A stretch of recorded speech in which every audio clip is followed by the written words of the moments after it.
Magandang araw po sa ating lahat muli at tayo po ay mag-share muli ng ating kaalaman. Konting kaalaman lang po. So, pagkatapos nga po nating matutunan ng dowsing tools at gamitin ito sa treasure hunting, ay bigla na lang po itong after month, after 2 months o 3 months or 4 months lang ata na nagamit ko yung pagiging dowser ko. So, pagkatapos nun ay hindi ko na siya magamit. So, parang nawala na siya.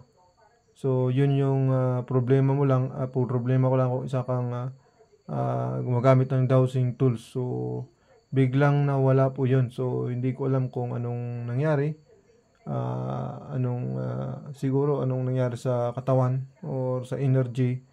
So, kailangan kasi ng maayos na pangangatawan nun. So, yan ay kasi energy ang ginagamit mo doon.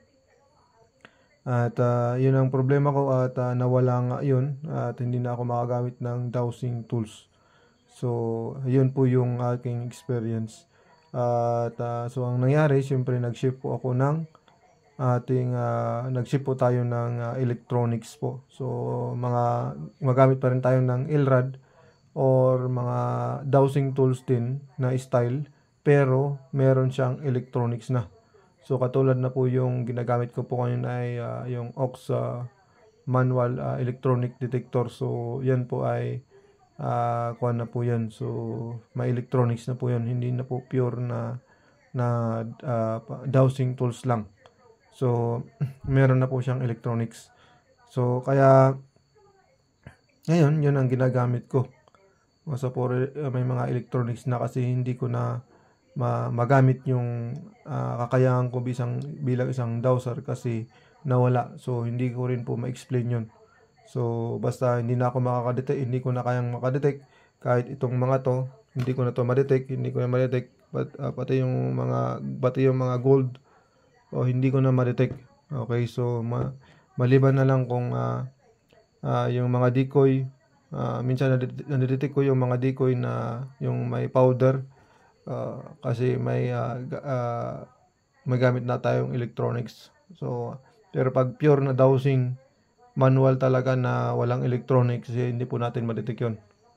So, kahit yung mga gold, so hindi ko na kayang i-detect ngayon. So, yan po ay hindi ko alam kung bakit ganun.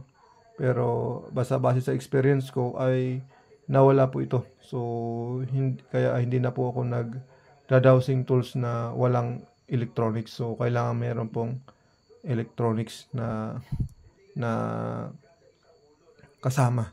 So, yan lang po. Salamat po sa pakikinig nga muli at nawa po may konti po tayong tutunan. So, God bless po sa ating lahat.